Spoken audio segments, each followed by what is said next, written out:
મહારાજની જય.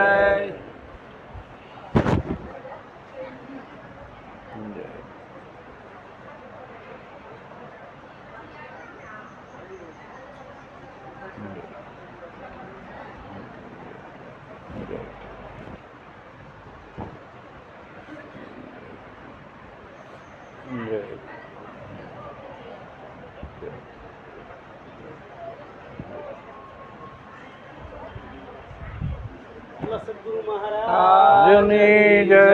જે રીતે હું તમને આગળ જેવા મહાન સંતના દર્શન કરાવું છું એવા ને એવા મહાન સંતના દર્શન કરવા આપણે આવી જાય છીએ. હવે એમને પૂછીએ, ભગવાન આપનું નામ, આપણા ગુરુ મહારાજનું નામ, અને પછી અમને કંઈક એવો સંદેશો આપો, ભક્તિ કઈ રીતે કરવી અને મહાપુરુષનું સાનિધ્ય આપણે કઈ રીતે પ્રાપ્ત કરવું. જય ગુરુ મહારાજ. જય ગુરુ. હાલો, મારું નામ માવજીરામ મહારાજ, ગુરુ કમારામ મહારાજ, અને મુકામ સ્થાન આદિપુર કચ્છ.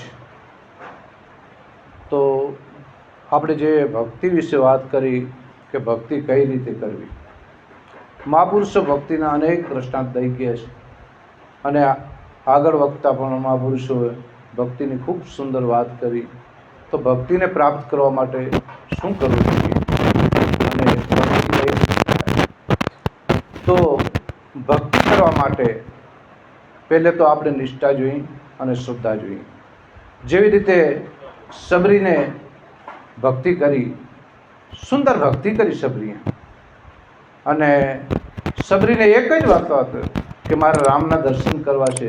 ત્યારે એમના ગુરુ મહારાજના વચન ઉપર એને વિશ્વાસ રાખ્યો કે જે મારા ગુરુ મહારાજના મુખેથી જે શબ્દ નીકળ્યા છે કે તારે ક્યાંય જવાની જરૂર નથી, રામ તારે ઘરે આવશે. તો ઘણો ટાઈમ વીતી ગયો. જ્યારે સબરી માતંગ ઋષિના આશ્રમમાં આવીને ત્યારે એની ઉંમર 16 વર્ષની હતી. 16 વર્ષની ઉંમરે સબરી માતંગ ઋષિના આશ્રમે આવી અને એના ગુરુએ એને વચન આપ્યું હતું. અને સબરીનો જ્યારે રામ મળ્યા ને ત્યારે એની ઉંમર કેટલી હતી? 96 વર્ષની ઉંમર હતી. મહાપુરુષો આમ કહે છે, મારી સાંભળેલી વાત છે કે 96 વર્ષની ઉંમરે જ્યારે સબરીને રામ મળ્યા ત્યારે સબરીની આંખમાંથી ધડધડ આંસુ જતા હતા.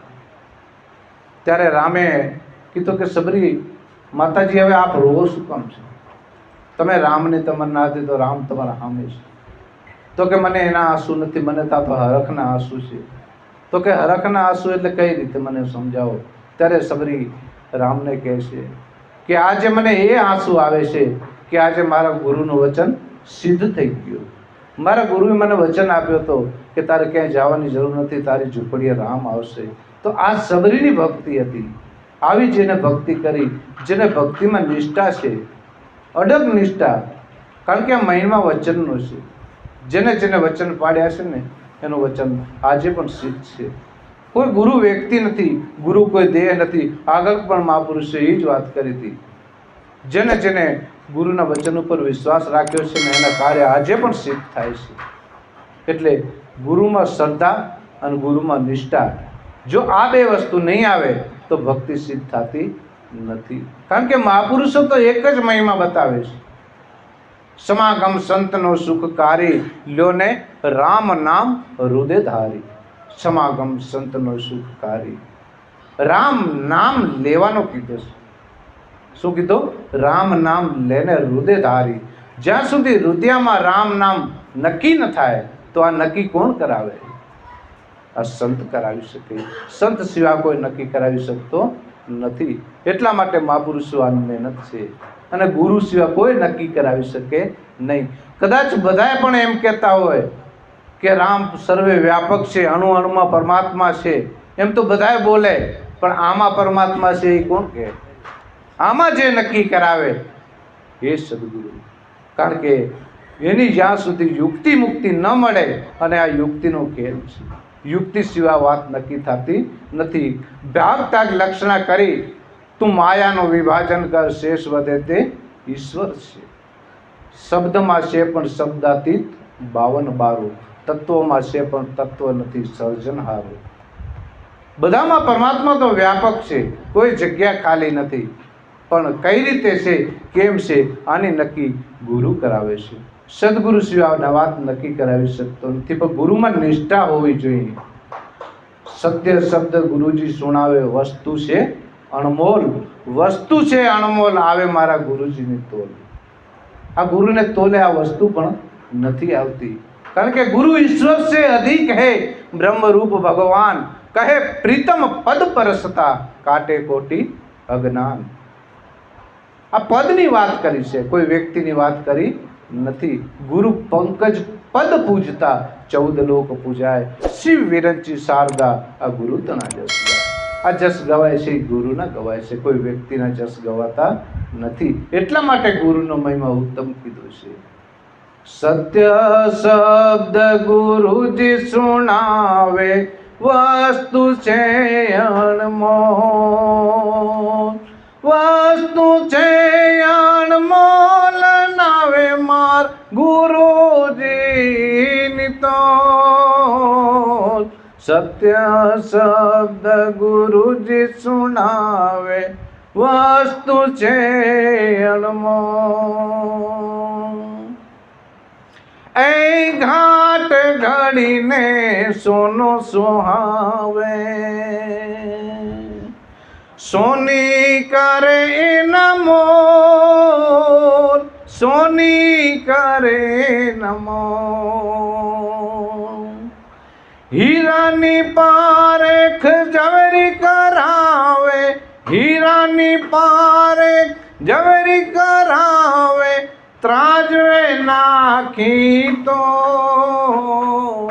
સત્ય શબ્દ ગુરુજી સુણાવે, વસ્તુ છે અણમોલ.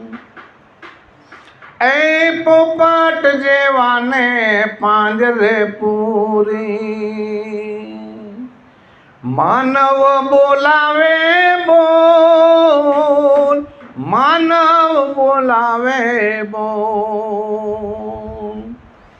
પોપટ બોલે મીઠું મીઠું, પોપટ બોલે મીઠું મીઠું, સીતારામ ના બોલ. સત્ય શબ્દ ગુરુજી સુણાવે, વસ્તુ છે અણમોલ. એ ઊંચી મેળીને અજબ ઝરૂખા, ભલે કંચન ના હોય મોલ, કંચન ના હોય મોલ. એ ઊંચી મેળીને અજબ ઝરૂખા, ભલે કંચન ના હોય મોલ, કંચન ના હોય મોલ.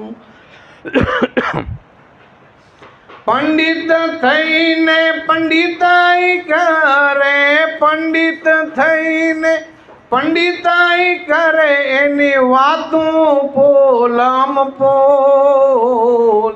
સત્ય શબ્દ ગુરુજી સુણાવે, વસ્તુ છે અણમોલ.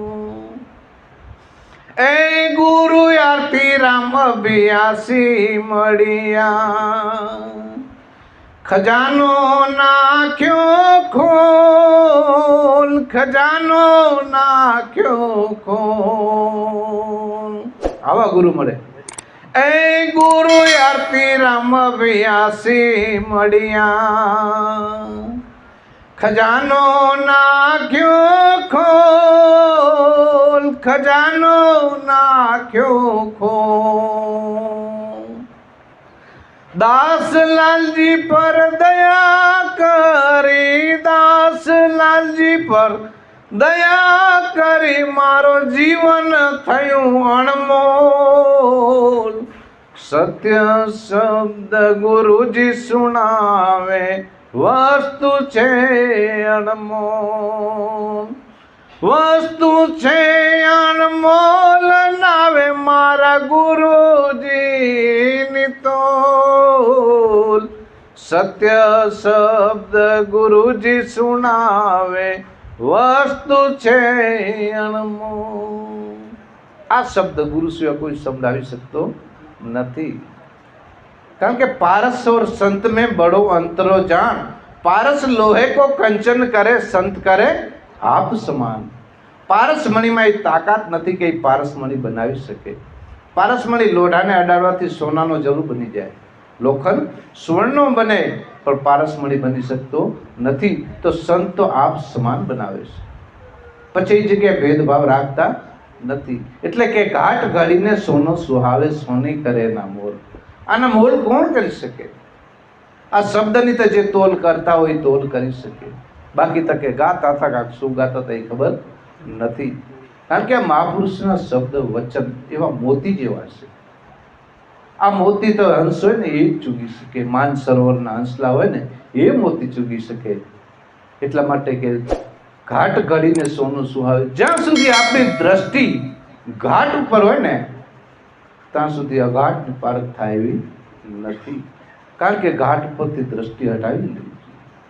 કદાચ સોનાની અંદર વીંટી બને, બંગડી બને, નકલેસ બને, ચેન બને, પણ એના બધાના મૂળ તપાસ કરીએ તો મૂળમાં તો એક જ સોનો છે. એવી રીતે સદગુરુ મહારાજ આવું ચોખ્ખું જ્ઞાન, આ સોનારૂપી જ્ઞાન આ બીજું કોઈ આપી શકતો નથી. એટલા માટે હજી ઘણા બધા મહાપુરુષો છે અને ખૂબ ખૂબ ધન્યવાદ આપને કહેવાય કે આપ પણ આટલી મહેનત કરી અને યુટ્યુબના માધ્યમથી આપ જે આ જ્ઞાનનો એક મહિમા ચલાવી રહ્યા છો એ પણ એક પરોપકારનું કાર્ય છે. આપ તો ઘણા બધા મહાપુરુષોને આની અંદર ઇન્ટરવ્યૂ લઈ અને બે શબ્દરૂપી સત્સંગના બોલ જે મૂક્યા છે એ બદલ આપનો ખૂબ ખૂબ આભાર. અને અહીંયા આજે હરિપર મુકામે આવો સુંદર રૂડો સત્સંગનું આયોજન, એમાં પણ આપ પધાર્યા અને અમને જે અવસર મળ્યો એ બદલ હું પણ આપનો ખૂબ ખૂબ આભારી છું. તો આટલો કહી વાણીને વિરામ આપીએ. બોલ સદગુરુ મહારાજ કી. આપણને મહારાજે બહુ સરસ કેવો ધંધો વાંધો હું બોલું. આપણને મહારાજે બહુ સરસ વાત કરી છે કે ભક્તિ કરી સબરીબાઈ, એને ભક્તિ કરી કહેવાય, અને ગુરુ નિષ્ઠાની વાત કરી છે. ખરેખર નિષ્ઠા મહારાજ ચલો આપણને એમ કીધું કે બીજી બધી વાતો પંડિતાઈની છે, અને સદગુરુ મહારાજ જે આપણને સમજાવે એ સાચા સ્વરૂપની વાત છે, એની વાત કરી છે. જય ગુરુ મહારાજ. જય ગુરુ મહારાજ. બાપુ લઈ જાઓ, બાપુ લઈ જાઓ.